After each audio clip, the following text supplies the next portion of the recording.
You're a 21-year-old who's built a business, specializing in marketing, content creation, and optimization. 50% of it being acquired by Steven Bartlett.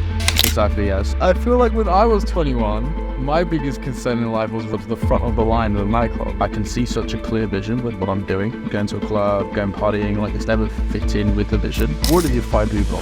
The youngest founder in Dubai. To build a multi-million-dollar business. I think my 5-year goal is for the company to be over 10 million. To be living in Dubai at 21, that feels normal, but it's not. Self-made. Like I don't know any other 21-year-old to Dubai. No.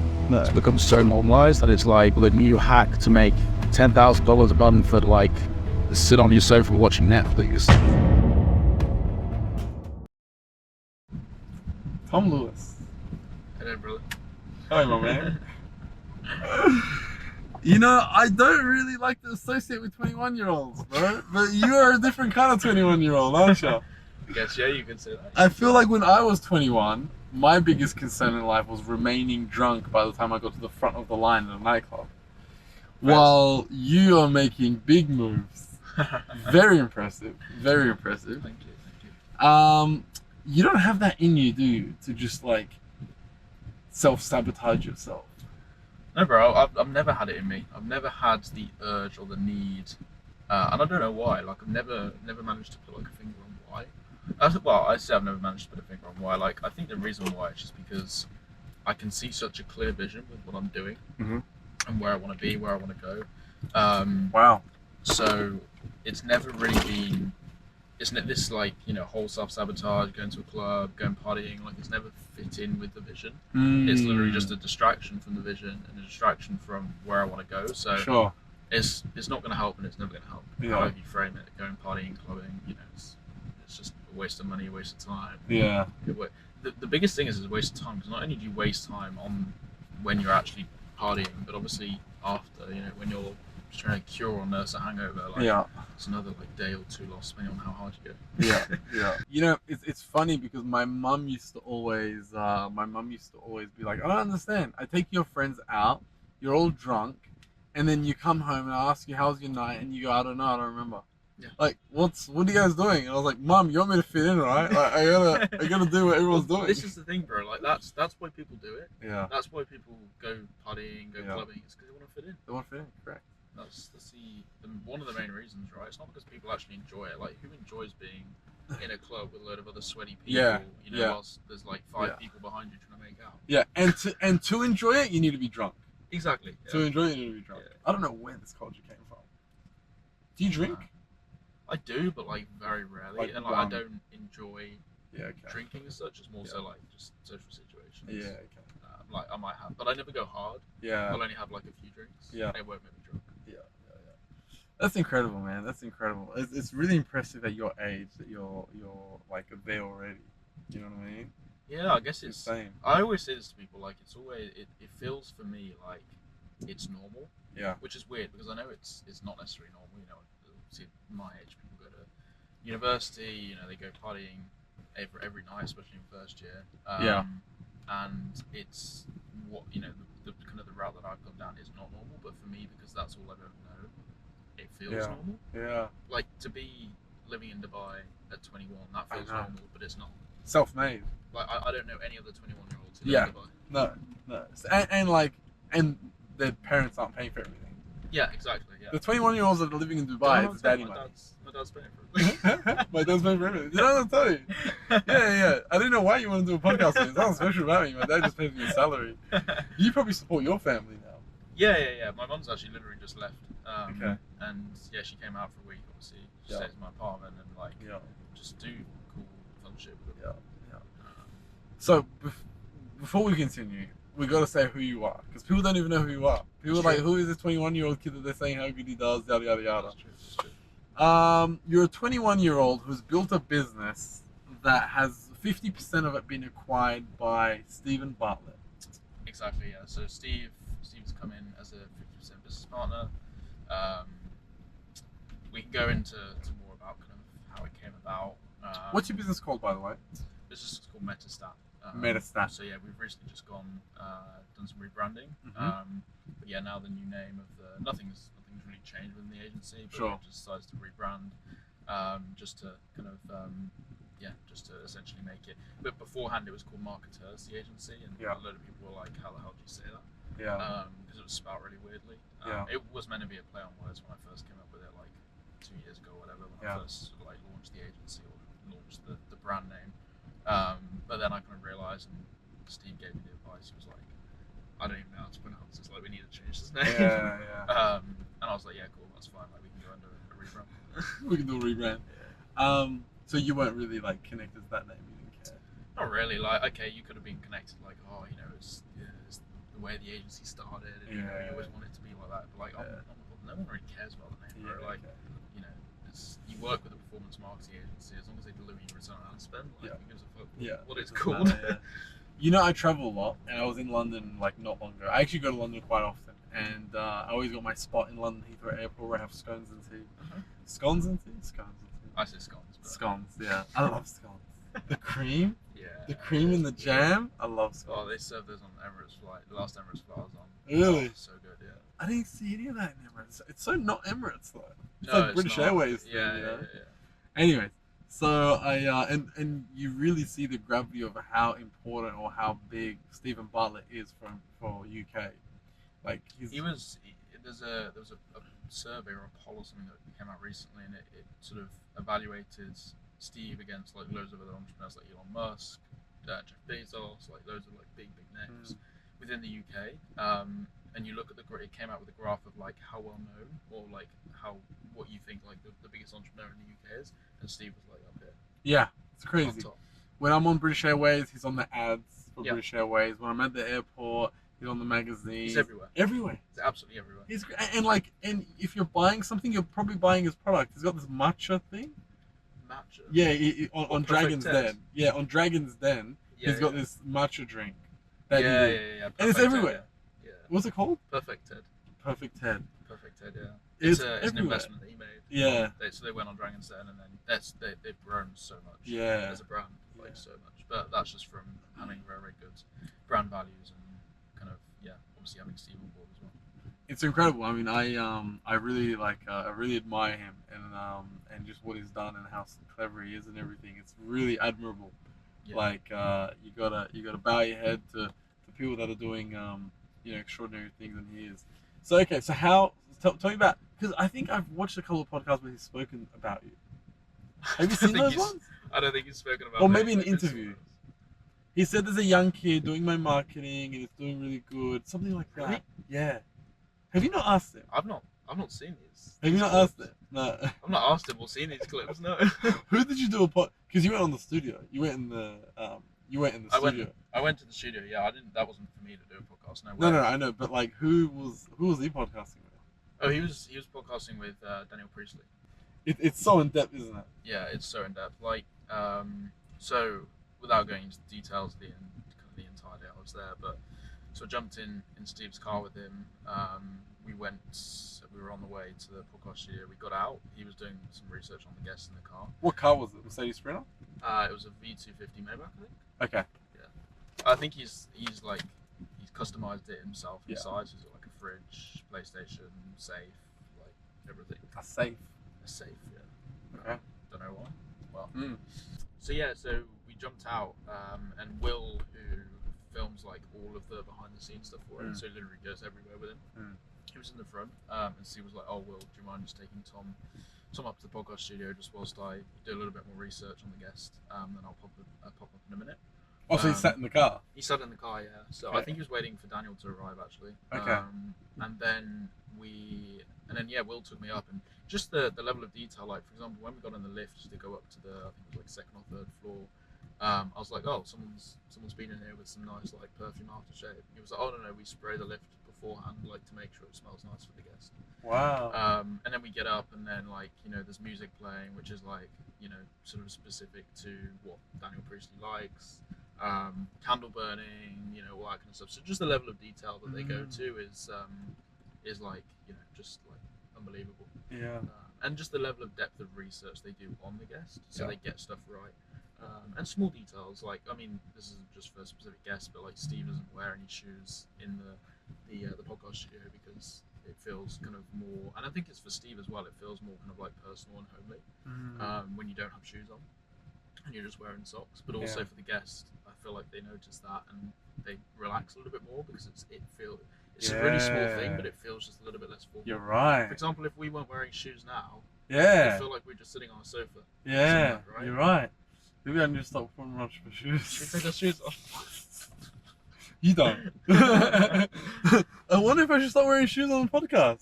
That sounds interesting. I mean, I do have these real furry things I'd love to stroke my feet through. To be fair, they're pretty nice. Yeah. So wow, that's really cool. And the set is like not as big as you thought. I remember you saying. No, it's not. It's so there's 4 floors within the podcast studio. The top floor is where Steve used to live. He doesn't live there anymore. Don't know who lives there now. The 3rd floor is his partner's breathwork studio. Okay. So she like kind of hosts breathwork sessions Yep. and like different stuff there. But also they've got a projector in there which you can watch the podcast live. Wow. From the floor underneath, because the 2nd floor is the actual pod studio itself, and then the 3rd floor is the breathwork studio. So when they're filming, we were all sat inside the sort of the breathwork studio watching the podcast live with all the different like cameras, so you can see all the different angles and whatnot. But yeah, that's how it's set up. But yeah, like you say, it's smaller than I was expecting it to be. And they've got like a back room behind the set, and then they've got like a little front room as well. Yeah. Kind of the set's in the middle. But yeah, so many like cameras and all that kind of stuff. So how did Steve find you? Tell me about that connection and for him to use your company and inevitably you being business partners with him. Yeah, so how that happened was it all started from a networking event where I met, at the time, I think she was head of content, Grace, and she's now the marketing director of the Diary of a CEO. Amazing at what she does. She's like the social media queen, like organic especially. Like she really knows her shit. Wow. She's also got her own personal brand called The Social Climber. So guys watching this can go and check that out. Yeah, Social Climber. But yeah, she like puts out really like good quality content that's like really up to date. She's like so on top of the trends. Yeah, like Steve is so lucky to have her within the Diary of a CEO as a marketing director. But anyway, yeah, going back to the story. So November 2020, what are we now? 4. So it's November 2022. Maybe it was like October. It was like the end of 2022. I went to a networking event in London. She was actually part of another podcast of the Diary of a CEO for another agency, and she was just like speaking about kind of what she does in the Diary of a CEO and kind of, that sort of stuff. And I kind of got talking to her at the end. I actually had maybe 5-10 minutes before the train that I booked to go back to Birmingham where I was living at the time.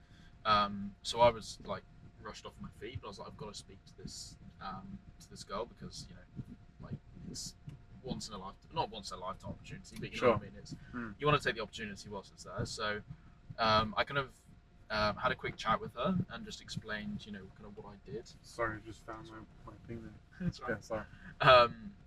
I had a quick chat with her, explained kind of like what I did from a paid point of view, and she was actually like, it'd be great for you to like come in and sort of help us from a pay perspective, just see what we're doing, anything we can improve, yada yada yada, all that kind of stuff. And she was currently working with Steve? She was Steve's first employee. Sure. Wow. So this is why I say Steve is so lucky to have found her.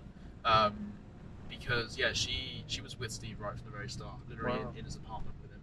And I'm kind of stealing what she was saying on a podcast, but she was like posting for Steve on his channels, and she originally thought that Steve was going to give her the content, and she started and she was like, so where's the content for me to post? And Steve was like, no, like you create that and post it. And she was like, what? I can't post, because at the time he had like more than 1 million followers. She was like, no, I can't like post content to like 1 million followers like that I'm creating, like it's got to be you. Anyway, so she went through I think quite a big learning curve. Anyway, it's kind of, I digress off topic, but so wait, she thought he was filming content for her to post to post and see, for herself? Like, no, for she was posting on his page. Okay, sure. Yeah. And what did she think? She thought that he was going to provide the content to post, but then she had to create the content and post it. Got you. Okay, you got you. So anyway, I had a conversation with her, and she was like, "Yeah, here's my LinkedIn." Kind of exchanged a few details, and I was like, "I'm really sorry, I'm gonna have to rush because I've got this train to catch," which I did eventually catch, which is good because in the UK you have these stupid like tickets where you can only get one train. Wow. It's so stupid. So Like, if you missed it, you would have been there that night. if you miss that train, like then you've got to buy another ticket, but then it might not be for like a train. You might not be able to get it for like a train for like 3 hours or whatever. Yeah. Okay. So and I can't remember, I had stuff to do. So anyway, so it was a long period to be fair in between. So that was like end of 2022, and I was just going back and forth for maybe like every month or two, like email wise. And we were trying to arrange a date where I was going to go into the offices and kind of do what we explained, which is kind of see what they were doing with paid and offer any kind of support or advice that I could about what they could improve or what they were doing well, etc., etc. So it then got to like I think it was April time. I actually remember I was flying out to New York. I can't remember why I was flying out to New York, but I was flying out to New York for a few days, and I actually received an email from her. And I hadn't received an email. I was really persistent. I think that's a really valuable lesson from what I did throughout these like 6 to 9 months. Is I was just so persistent every single month, and if I hadn't received a response from her, she's probably gonna hate me for saying this because it sounds like she doesn't respond to me. She does, but I was really persistent with it. If I hadn't received a response from her within a few weeks, I'd email her again and be like, "Sorry, did you get my last email?" I kind of felt a little bit like bad for doing it because I didn't want to like hassle her, but at the same time, it was kind of an opportunity that I couldn't sort of just let go of.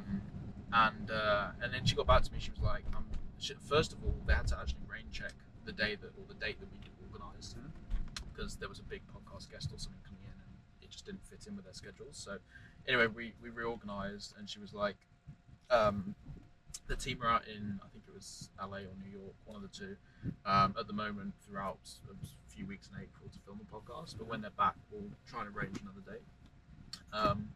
Anyway, that never really happened, and again, it was just sort of emails back and forth. Then it comes to July of last year, and she reaches out to me and she was like, "Hey Tom, we've got kind of an internal switch up in roles. The person who's doing paid is going to another role at the moment, or is going to be transitioning to another role, and we've kind of got a gap that we need to fill. We need someone quite urgently because Steve's book, the 33 Laws book, is coming out at the end of August, and we want to push up the paid." So she was like, do you want to discuss the opportunity of potentially helping us, for this? Originally, it was just for that project, right? Of helping Steve with, helping them, promote Steve's book through paid. Obviously, I jumped on the opportunity. I was like, yeah, of course, I'd love to help, etc., etc. So then, had a few calls with her, kind of sent her over some case studies of what we've done in the past. A lot of it was ecom related actually, but still applied to paid generally. And she was like, brilliant, yeah, I think she'd also been following me on Instagram as well, so she'd seen like that I'd posted quite a few like client results or like what clients had said, blah blah blah. So she had a bit of social proof there as well, within that kind of like time period. So anyway, we started working, and at the time it felt like so surreal because whenever we like onboard a client, we get them to add us as like a person in the business manager. And just receiving that email to say like you've been added to Steven Bartlett's business manager, I was like, wow, this is like shit's real now. Yeah, exactly. Anyways, so we kind of promoted the book through paid, and the book was released because within the book world, for anyone who doesn't know, the reason why pushing pre-orders is so crucial or is such a good strategy is because any pre-orders count towards the first week in sales. Right, so what that means is that if you like hammer pre-orders, or if loads of people pre-order the book, then within the first week you're a lot more likely to get up to #1 bestseller, or Sunday Times bestseller, New York Times bestseller. Anyway, so we got to September, and obviously it wasn't just from paid; it was from all the other social strategies that they were doing. But we got to New York Times bestseller, Sunday Times bestseller, and Amazon #1 bestseller for the book. Wow. Which obviously they were super happy about. Like I said, it wasn't just contributors to paid, but obviously paid had a role in that. And then it kind of really went from there. They were like, do you want to keep helping us? Because you've done a good job, or a pretty good job with the book, so do you want to keep helping us with all the other stuff that we do? We do a load of testing for the podcast, with the thumbnails and that kind of stuff. So I was like, yeah, of course, like more than happy to do that. And they're like, we've also got some e-commerce products that are attached to the Direct CEO as well. And I was like, yeah, because e-commerce really is my bread and butter. That's easy for you. Yeah, that's where I really Yeah. love paid ads. Yeah. Is because it's so scalable. Yeah. If you get it right, it's so scalable. Yeah. Especially when it's something that's attached to Direct SEO, because you've already got that organic presence attached to it. So anyway, yeah, we started doing that stuff, and we were doing that stuff really throughout the back end of 2023. And then it got to like the beginning of November, and Steve actually then messaged me personally, and he was like, "Hey Tom, love what you're doing. Pleasure to be introduced." Because he hadn't really messaged me personally at this point. I was just communicating with his team up until this point. He was like, "Pleasure to be introduced. Love what you're doing. The team have told that you're doing great things for the podcast and Direct SEO, etc." And he was like, essentially, he presents the opportunity. He was like, "Do you want to work in house as our paid social sort of person?" Obviously, I was like super humbled by that opportunity. Of course. But at the same time, I had to think that I moved out to Dubai for a reason. I've got an agency for a reason. I love helping other businesses for a reason, and there's a reason why I am where I am at the moment. So those are super good opportunity, and like I say, I was humbled to have the opportunity presented to me by Steve. I explained to Steve, I was upfront with him and transparent with him, and I was like, look, this is the situation that I'm in, this is what the agency's doing, I'll move out to Dubai. If I move back to London and obviously was to commute to the office, it will almost feel like a little bit of a step backwards. So at that point he was like, yeah, like fully understand, opportunity's always there, and it was kind of just left at that. Yeah. Because Christmas was approaching and there was a bunch of other stuff going on. Then gets to after Christmas, and then he messages me again. He was like, I can't remember how it came about, but he messaged me again and he was like, oh hey, I think it was off the back of another conversation we had, and then he private messaged me. He was like, oh hey, the opportunity's still there if you ever want it.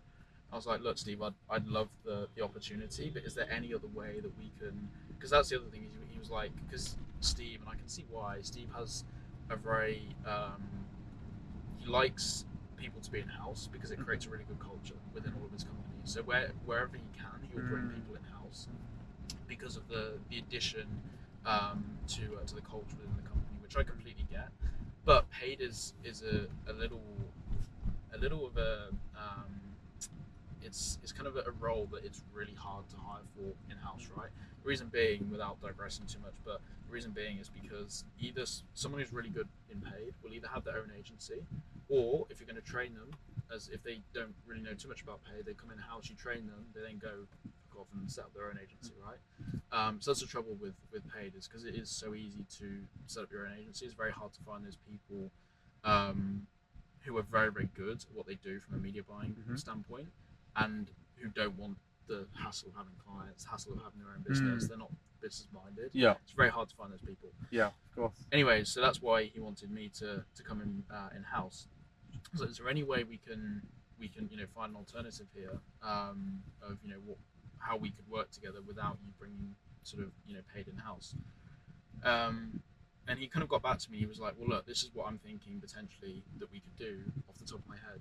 And something in this part is something that I think is so valuable from a business perspective, and it's what Steve has, and it's the ability to make decisions ultra quickly.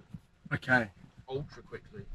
And the reason why I can tell this is because any other scenario that this would happen, probably with 95% of other business owners, 99% of other business owners, when he was presenting this opportunity to me of how we potentially become business partners and him coming into the agency and help grow it, usually what people would do is they would formulate a message, a Slack message, email, whatever it may be, WhatsApp, and they would formulate it, they would review it, they'd be like, right, does this make sense for me? Okay, let me send it. That's not what happens with Steve. With Steve, it's line by line, and it's done like as he's thinking, right? Okay. So he doesn't think about stuff, he just makes decisions, and when he thinks about it, he sends it, right? So what that means is that when he was sending me all of this stuff, it was line by line. So he was like, this is what I could do, A, B, C, D, E, F, G. And this was all like stuff off the top of his head. And this is why I think one of the reasons why he's so successful as an entrepreneur is because of that ability to make such quick decisions. Because it just accelerates everything, like tenfold. And also it means that he doesn't dwell on a decision, and instead will preferred to make the mistake of maybe making the wrong decision at the time, instead of not making that decision or taking longer, because that period that it takes to make, to try and formulate a decision or whatever, costs you more in the long run than it does making those snap decisions, especially when you're at the level that he's at with the amount of decisions he has to make each day. You've just got to make like ultra quick at the time. So that was one of the reasons I think why he's such a successful entrepreneur. But anyway, so going back to the story, he was sending me these messages. He was like, this is what we could do. This is how kind of I envisaged it. I was like, this would be amazing. Like I'd be extremely grateful for this opportunity. Blah blah blah. And then I was like, because this was quite late at night, so I was like, let me think about it overnight, and I'll get back to you in the morning. I think it was like a Thursday or Friday. Anyway, so I sent him a message I know it was a Friday evening, actually, I remember. I then sent him a message on the Saturday morning, saying, kind of, this is an opportunity that I can't refuse, kind of thing, blah blah blah. Kind of let's do it. And I tried to negotiate with him slightly in terms of different terms of how the relationship and the business partnership could work. And then he didn't respond to me for the entire weekend, but it was because he was away, like he'd flown somewhere. Sure. And I was like a cat on hot bricks. yeah. But you got to go on that. You got to crush on. She's not replying. Yeah, exactly. So I was like, I kept checking Slack. I was like, has he responded yet? Yet? Eventually, he on the Monday morning or something like that, he responded, and he basically came back and he was like, most of the stuff that you presented here, happy to sort of agree to that. Basically, do you want to do it? And I was like, yeah, let's do it. So yeah. Anyway, he then involves Jason, his brother, who does all of the sort of legal stuff for all of his companies, and his other company called Flight Fund, which is the company that kind of invests in different companies. And then he came sort of we've over the last sort of few weeks / months, we've just been finalising all the legal aspects of it. But recently finalised everything from a legal point of view, and he's now a 50% business partner within the agency. Wow! So Congratulations! Thank you. So he wanted to hire you, but you didn't want to be hired because you didn't want to work for someone. You wanted to kind of be your own person. Yeah. So you said, but in return, you can buy into my business and we'll. I didn't suggest that. He did. Okay. Yeah. So I didn't suggest I just said buyout. What are the? Yeah. He didn't. So he hasn't Okay. bought into the agency. He's come into the agency as more of with almost deliverables. Sure. As such, Got ya. Right. Got ya. So there's deliverables on his part that he Oh, has I to see what you deliver, mean. as opposed to we don't. I An see what you agency mean. doesn't need a cash injection. I see what you mean. So basically, I will buy 50% of your business, but I will guarantee you this much business. Blah blah blah blah. Kind of, yeah. So I will. I guess you could say buy into it, but yeah, I will become a 50% shareholder. Or we'll become 50% business partners, and this is what I can do to help grow the agency. Got ya. And we have a vision of where it's going to be in 5-10 years. Sure. So there wasn't any cash settlement. There wasn't any cash settlement. Got ya. So it's just a value provide. It was a value provide. There Yeah. was monetary deliverables involved. Yes, of course. We can deliver this much over this year. Exactly. Like if you like this video, consider subscribing. We do weekly podcasts with experts in every industry to help you find direction and guide you on your way. Now let's get back into it. You got to know him. Like better, obviously. Yeah. Spending some time with him. Yeah. Was that the first time you spent time with him? Yeah, so that was actually, so we did this business deal without actually having met in person. Wow, so you met him finally. Okay. Yeah, we hadn't even met over Zoom. Yeah, wow. We literally just messaged. Yeah, but it's so busy. Yeah. Is he the same person on camera, off camera? He's lovely. He's lovely. Yeah. He's a lovely person. Yeah. He's so chill. He's so how do I put this? Like he manages the team so well. Yeah, okay. Like so well. He's such a good motivator. He builds. I think really the main USP that he has is building company culture. Mm-hmm. Like the company culture within the Diary of a CEO. Everyone wants to help everyone. Everyone wants each other to win, succeed. He makes failure and experimentation like this is kind of the role that was transitioned. So to another Grace within the company. she's now transitioned from paid social, which is what she was doing before. I don't think she was doing just paid social, but that was like one of her main things, to head of experimentation and failure. So that's her job title now, as head of experimentation and failure. So he's ingrained this culture into the company, into the direct CEO company, and probably all of his other companies as well, where failure is normal, failure is seen as a good thing. Wow. And failure is the vehicle to knowing what they should do or what we should do going forward. Wow. So we're constantly running like experiment after experiment after experiment. We've got a whole board where we track all of the experiments, what's succeeded, what's failed, and we constantly take learnings from that, just from a pay perspective, and that's just paid. Like they're doing experimentations across like every single vertical in the company. Did he mention to you that did he speak to you about Dubai? Did he say he likes it there? Why do you live in Dubai? Yeah, so when we were chatting over Slack, he's actually launching an accelerator in Dubai, which I think is still kind of in the works for entrepreneurs and business owners. But recently I think he's become a lot more involved in Dubai because he can see the opportunity that's presented here from an entrepreneurial perspective and business perspective. But yeah, he hadn't really talked to me too much about Dubai. He just said, look, if there's any problems that you face in Dubai or anything like that, then I can make sure that you have all the opportunity that you need here in Dubai. So, Steve, you said one of Steven Bartlett's strengths is being able to make decisions right away, on the spot. Yeah. Right. Me as an entrepreneur, when I think of that would work for him, but I do not think that would work for me, and I'm sad about that, because of course when there's a problem on my table I want to get rid of it straight away. Of course I want to make a decision and not think about it. But sometimes I'm like, you're thinking emotional, wait, give it time. You need to think that, back in the day we had this thing called, we still have it, but fight or flight response. Okay, that worked for us back in the day. 500 years ago, when there's a lion, do I fight it or do I run away? That no longer works for us anymore, because now we have to think logically. And when the information comes to your body, it's a fight or flight response initially, and it takes 20 minutes. Well, in a book I read, statistically 20 minutes, but everyone's different.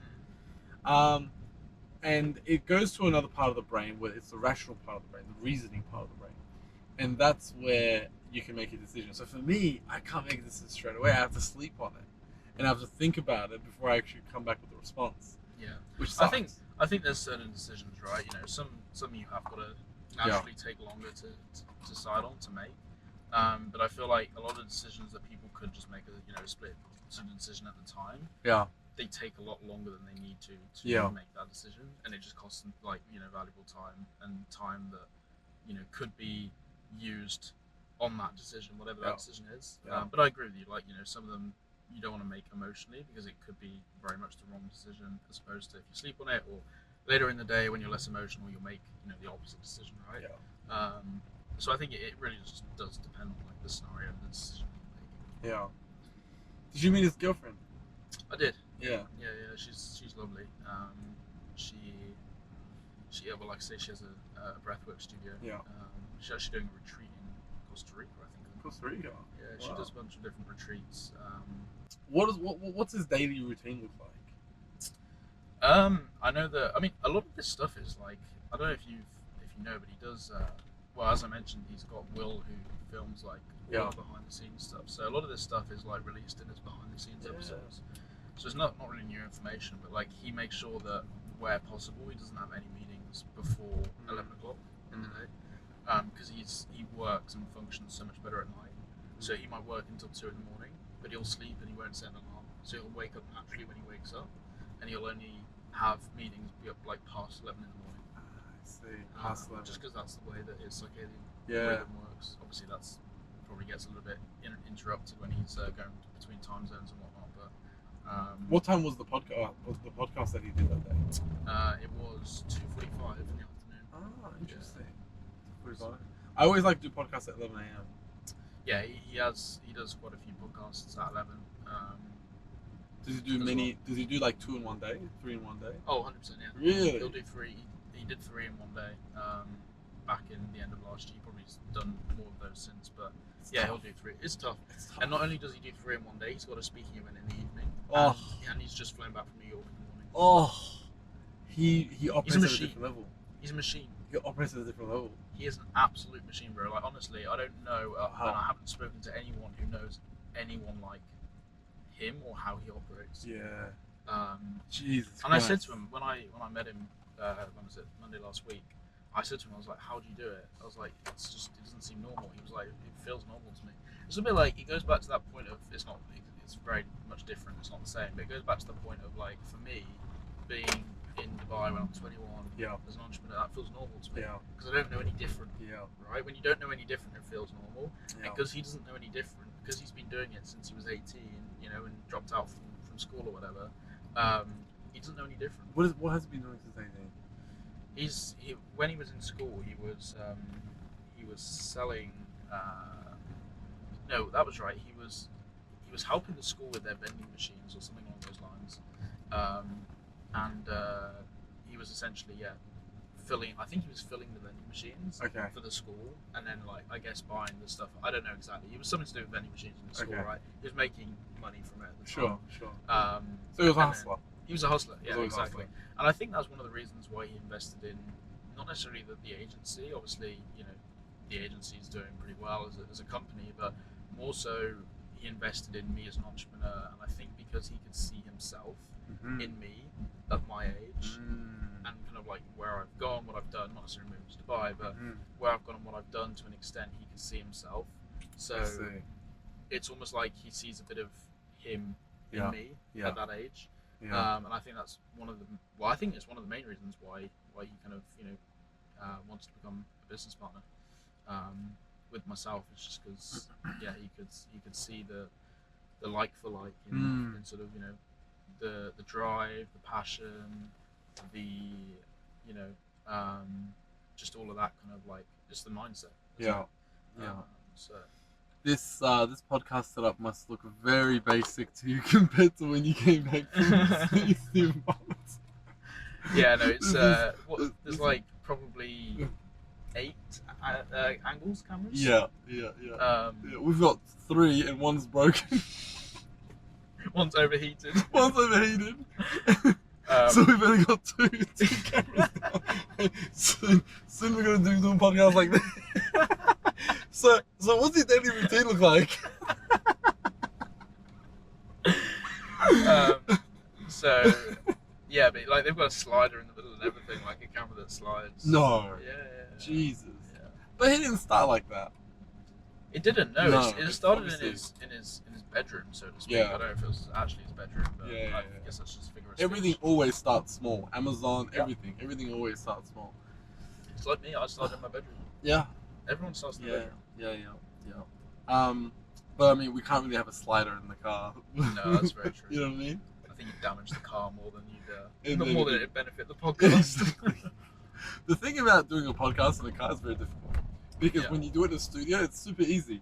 You got triangle, you got the triangle. And you leave everything where it is. You got the tripods, whatever, everything stays what it is. You know, you polish it. Here we move. You know what I mean? It moves. This like, is your daily drive. Yeah. Like the car moves, shakes, bumps. Yeah. Lighting. Yeah. So it's actually a lot more difficult than doing it in a studio. But I mean, his is obviously. Yeah. It's like next level. We're gonna be on one camera by the end of it. That camera's gone. We'll just look at that one. We'll have no camera. We'll just be on our phone. Oh, yeah. Just put, like, tilt the iPhone again. This is back in the seat. Shaq puts his foot down. The phone falls over. It's like a TikTok live. Sorry, guys. We're doing everything we can. So you mentioned before that you don't go out, you don't drink, you don't party, you've got a goal in mind and you're just focusing on that, right? Yeah. What is your 4-year goal? What is your 5-year goal? I think my 5-year goal, there's sort of multiple different angles and ways you can look at it. From a monetary point of view, I think my 5-year goal is for the agency or for the company to be in kind of the 8-figure range. from a valuation perspective. And I think me and Steve share that same goal. And I'm pretty 10 million, over 10 million. over 10 million, yeah. And I'm pretty confident we can do that. You'll be 26 years old. Be 26 years old, potentially even 25. I think you do that a lot quicker too. Yeah. Is the plan to sell it or no? Why would you? I'm never, even with Steve coming on board now, right, and you know the company potentially being valued a lot quicker. I've never had really the vision to exit the agency as such, because the agency for me was more of a vehicle for me to gather it was more of a vehicle as a cash flow machine, right, to then invest in other projects, and also e-commerce projects, because like I said, that's kind of really where I'm super passionate, is e-commerce, and like coupling that together with paid ads, because it's such a vehicle for growth, like it's such a catalyst for growth. So that was really, I never really had the thought to sell the agency, and I still don't. Like if it comes about and it's the right thing at the right time, then I'll consider it, but you know, I don't feel like it's that's not a goal that I'm like working towards to sell the agency. I just want to grow it as much as possible. But what's also really important for me when I grow the agency, and is what I think a lot of businesses fall short at, is they scale so rapidly that their service delivery and the quality like goes like so down, and reduces like massively, and that's really not what I want. I think any hire that I make now, is gonna be, you know, like my current team, who are already really good. They need to be top tier talent, right? They need to be top of the game, top of their industry, and they need to be someone who is hungry to also grow with the agency, right? So, and obviously, you know, that comes at cost, but I'm more than willing to bear that cost for top tier talent, because what that means is I can then grow the agency whilst not sacrificing on quality, right? Because you'll see a lot of agencies, there's two routes really an agency can go: a performance marketing agency like what we've got. One route is the boutique route, where you limit the number of clients you've got, you charge them a much bigger fee, and it's not just paid ads advice that you're giving them, or paid ads management, or help, whatever you want to call it. It's more of a consultative approach where you're advising them on, you know, other like, you know, business problems and shit that business owners deal with in their business, you know, especially e-commerce, because I've got a lot of experience and expertise within that, you know, outside of the paid ads realm. Whether that be sourcing stuff from China, whether that be logistics, whether it be fulfillment once it lands in whatever country, you know, it's being warehoused in. So there's that boutique route where you provide more of like a consultative approach to the business, and they pay you quite a bit more for that, right?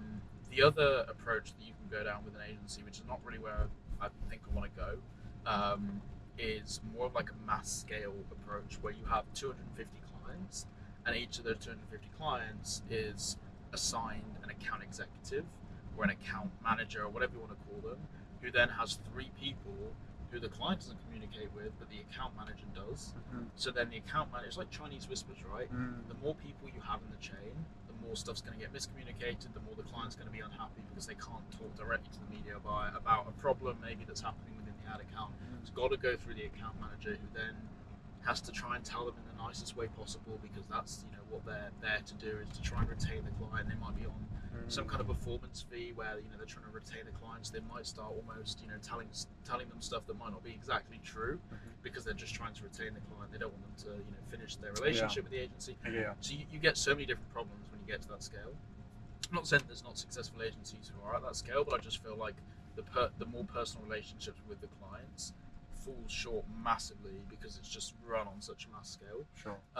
And your churn rate is unbelievable, right? You know, you end up having to sign clients on 6-month, 12-month minimums, because you've got to have that guaranteed cash flow from the client to be able to manage the churn, to then invest in getting new clients. So all it becomes is an agency that's basically just focused on keeping the client base is the same.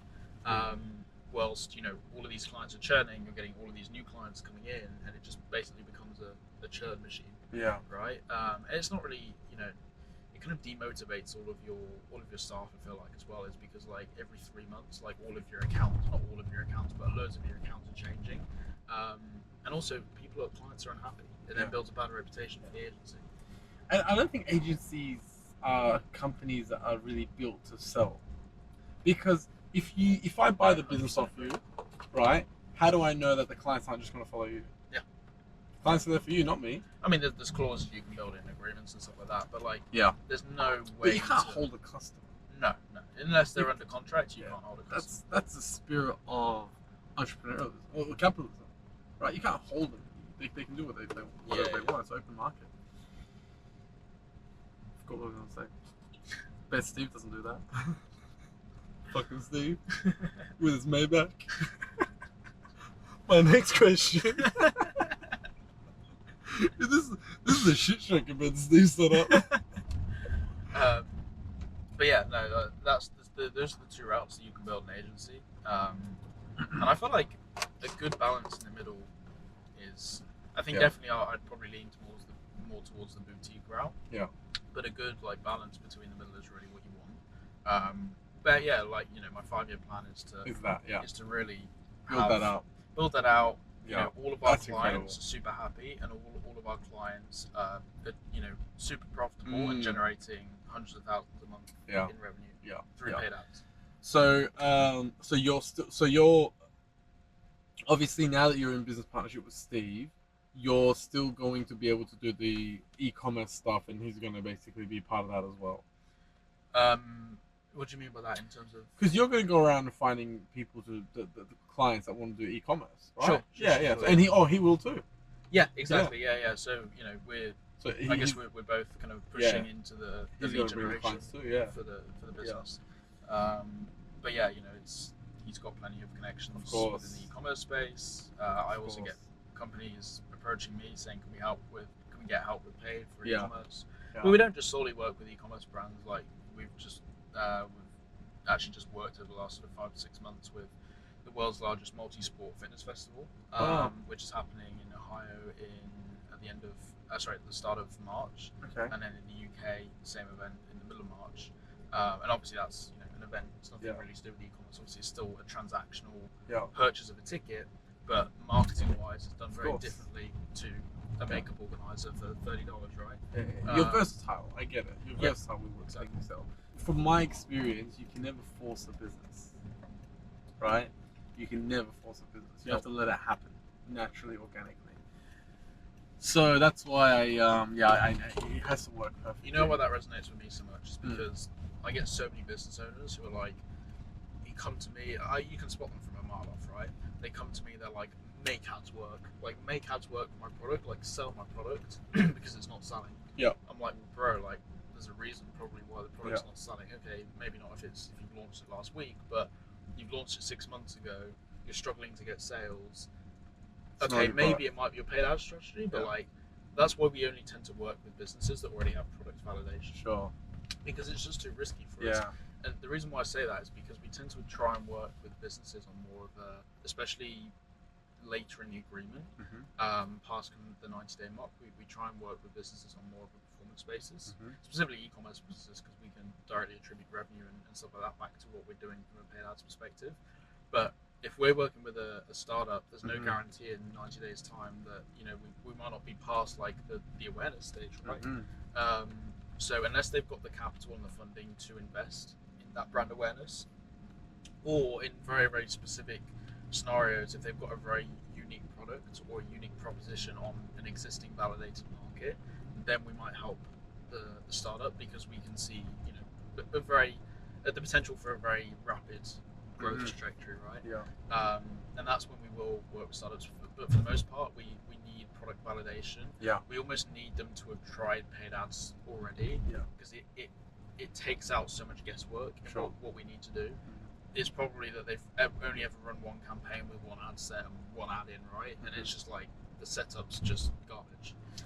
So we can then come in, and a lot of what we do is actually help scaling e-commerce brands, because the hardest thing to do on meta ads is to scale, and to scale to a level that's like big levels, like big numbers, right? When you're spending 30, 40K a week on ads. In Australia, I've got like my friends call me and like, you know, congrats on everything, and I want to get into business.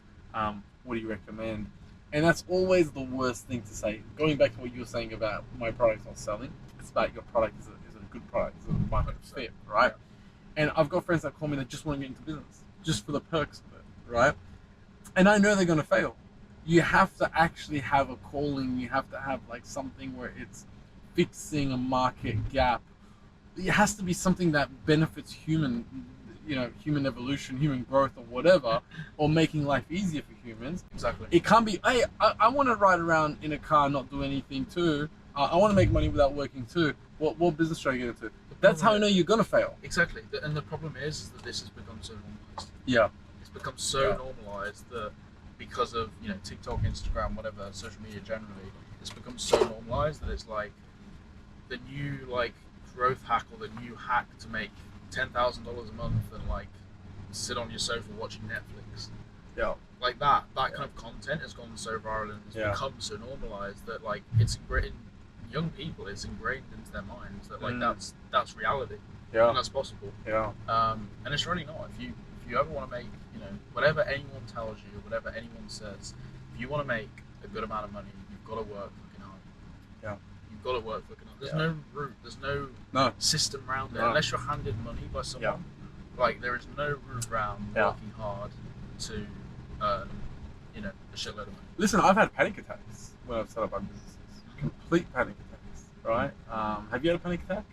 I can't imagine you having a panic attack, to be honest. It's so chill. I never. I don't. Yeah, to be fair, I do think I'm quite a chill person. Yeah. Without blowing smoke up my arse. You've got this this thing in your brain that's releasing THC in your body all the time. Yeah. Never smoked a cigarette. Okay. So. Okay. Do you know what THC is? Yeah. Okay. So it was a bad joke then, is what you're saying. Yeah, exactly. Yeah. I haven't really had a panic attack as such. I actually, before I came to Dubai, it was actually when I was out here in Dubai, setting everything up, like setting up my business, trying to find a place to live, getting all my medical done, biometrics, all that kind of stuff. It wasn't a panic attack as such, but I kind of like had a realization that like it was almost a bit of a, not an anxiety attack, but like I definitely felt anxious at that point. And I think it was boiling it down now, or like breaking it down now. I think it was really just like, I mean, I didn't think about this at the time. I didn't feel like it was this at the time, but in hindsight, probably was. I was 20 at the time. I'm moving out to a completely different country on the other side of the world by myself. I didn't know anyone out here at all, Yeah. And I still had to find a place to live. Mm-hmm. Why did you decide Dubai? Dubai was really it's the three most common reasons, right? No tax, lovely weather, and super safe. Yeah, but you're a 21-year-old kid. How the fuck do you know what tax is? When you pay so much of it in the UK, you quickly get to know what tax is. Yeah, okay. Got ya. So at the age of 19, 20, you started making a lot of money, and you started saying, what can I do? But see, even a 21-year-old, you got to have balls to be able to make these decisions. A lot of people, I know a lot of people that pay tax in Australia that are business owners, and they just they don't like change, right? They don't want change. They stick around, they keep paying their tax, they buy a nicer car to lower their tax bracket, whatever. Yeah. But they don't actually make that change. They don't have the balls to go, fuck it, I'm going to go to Dubai and blah, blah, blah. Yeah. So for you to go, fuck it, I'm going to go there, like... It's an entrepreneurial mindset. Yeah, it is. I think Pete was saying this on the podcast before. Like, the Did you watch that podcast? I did, yeah. Oh, nice. Yeah. You watched my podcast? Yeah. Oh, thank you. I did. Thank you. We actually thought it was a bad one when we finished it. We were like, that was not good. That wasn't good at all. Really? Because we were both hungover. And then we both watched it back. We're like, that was actually pretty good. Yeah. But yeah, as Pete sort of said in one of the other podcasts, it's an entrepreneurial mindset to take risks. So, and this is why the UK, I feel like I'm just saying the same thing that Pete said now, but this is why the UK is so almost fucked, is because all of the entrepreneurs that the UK has, because they're risk takers, they will quite happily move out to a country where it's safer. I mean, like, without getting into this in too much detail, but just look at London now. Like, you can't walk around with anything. You can't even walk around with your phone in your hand. Wow. Without it being attached to your wrist. Wow. Right? I mean, you can, but You're risking it. the likelihood of it being stolen is like tenfold. Yeah. But yeah, like entrepreneurial sort of mindset is to take risks. So the natural thing for entrepreneurs to do is they're like, oh, well, I can earn, you know, up to 40% more income in my pocket, in the business's pocket, by moving to Dubai. I get nice weather all year round, and obviously it's 9 and day difference for the most part between Dubai and the UK from a weather perspective. So if you like hot weather and you like nice weather, and I mean just generally like nice weather that improves your psyche, right? Of course. Then you're going to move to Dubai, and you know you've got the tax element from it as well. So you're instantly kind of at an advantage to all other entrepreneurs, all other business owners, all other people, right? When you move to Dubai, because you're not paying any tax, right? And that was a realization I had. I don't think I'd even gone through one full business year before I had the realization that I'm not paying any of this tax. Wow. Obviously, I did pay the tax, but like I don't want to be paying any of this tax because I don't need to. Yeah. If I move to Dubai, I don't need to pay any of this tax. Yeah. So I didn't even go through one full business year, and I had a meeting with my accountant. I was actually in Thailand. I remember it so well. I was actually in Thailand on a family holiday at the time. Yeah. I had a meeting with my accountant. We were kind of going through like quarterly reports, and he was like, "Oh, and this is an update on like your tax position." Yeah. And I was like, "Oh shit!" Like I'm gonna, because it was moving from 19% to 25% or 26.5% the marginal rate in corp tax in the UK, and I was like, "Shit!" Like I'm gonna all this profit that I've made, like 26% of it is, or 25% of it is not mine. Like you know, it's just not mine. Like I've got to give it straight to the government to make Big Ben better. Like all that kind of stuff. Refurb Big Ben. Refurb Big Ben for 100 mil. Like that's where my money's going. Yeah.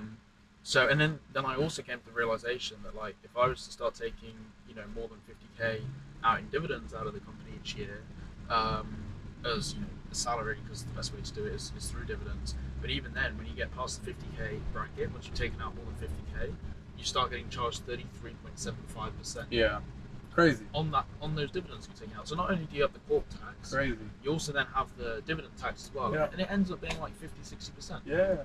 So if you can eliminate 50-60%, what that means is that your business is going to grow 50 to 60% more instantly if you move to Dubai quicker than it will in the UK.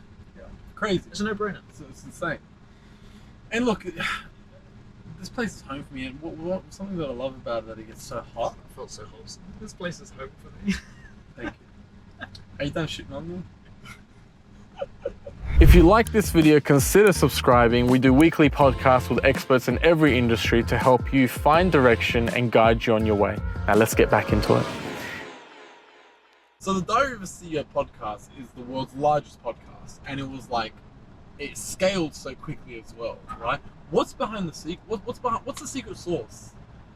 I feel like the secret sauce for them and for what we do is the 1% gains that we get. Like no other podcast is willing to do the level of experimentation and testing that the RSC is, right? The 1% gains that they get repeatedly, one after the other, over the course, if they just gain 1% every single day on an experiment they've run or the test that they've done, over the course of a year, that's 365%, right? So for the podcast to grow at the rate that it has, where they're getting in the 5-figure range of subscribers every single day, right? For it to grow and for it to get to that level, you've got to have that level of constant experimentation to see what works, what doesn't, figuring out what doesn't work, and like how that can be adapted to make something that does work, right? And why the stuff that does work, why does that work? How can we do more of that? So I feel like the reason why it's grown so quickly is because of that constant experimentation testing and the philosophy and the culture to not be afraid of that and not to be scared of that. And that's what Steve's instilled into the team. Why did Steven Bartlett decide to work with you and not somebody else? And also on top of that, decide to not only work with you, but also purchase half of your business? I feel like it's because we built a relationship with the team. When he came to me, he was like, look, I need what you do. I need what you do for all of my companies. You're clearly great at what you do. You know your shit. My team love you as well. So it just makes sense for us to partner up, right? So I feel like if you're ever going to go into the rounds of kind of what I've done, and I hate blowing smoke on my ass, but like you've just got to be really good at your shit. And this actually refers back to something that Steve mentions, or one of the laws in Steve's book, is that you've got buckets to fill, right, in an entrepreneurial journey. And one of the first few buckets are knowledge and skills. If you don't have those knowledge and skills, then the rest of whatever you need in an entrepreneurial journey, and the other buckets, which I won't go into now because there's quite a few of them, but the other buckets, those don't matter if you don't have the knowledge and skills. You need the knowledge and skills first, and the only way you're going to do that, the way that I did that was through trial and error. So I had my own e-commerce brands to begin with before I even had an agency. I say e-commerce brands, I had multiple that failed, and then I landed on one that did pretty well, and that's really how I learned and how I filled at least some of my knowledge and skills buckets, right? Before then, as you start to do it more and more, you fill people more, right? And even now, like, I'm still involved in ad accounts, and I still do optimization and all that kind of stuff within ad accounts because, one, I love it, so it doesn't feel like a task or like a laborious task for me to do. It's still time consuming, don't get me wrong, but I love it, and also I'm constantly learning because Meta's constantly changing the way that it operates, and it also then means that when I do communicate with clients, I can give them like super up to date knowledge on like what's working through Meta ads, what's not working. Obviously, that's probably not going to stay the same forever. I still want to make sure that I have as best up to date knowledge that I possibly can through on Meta ads, or on sort of at any ad platform that we're running. But it's like I say, it's not going to stay the same forever. But I feel like, going back to your question, that's why Steve decided to work with us, is because it was evident that we'd done a good job for the Direct CEO based on what we'd already done, and also it wasn't like I had a team that did everything for me, so to speak. It was more so I had a team, or I do have a team that helps me with it, but I'm still actively involved in the deliverables and the delivering of the service. Hence why we have such a good client retention rate as well. I've been Tom Lewis. Hope you've learned something from today's episode. Thank you so much for listening. I really appreciate anyone who's got to right to the end. And yeah, hopefully you've learned something new, or learned something about a little bit about my life, which I feel a little bit weird to talk about sometimes. But yeah, anyway, hope you enjoyed.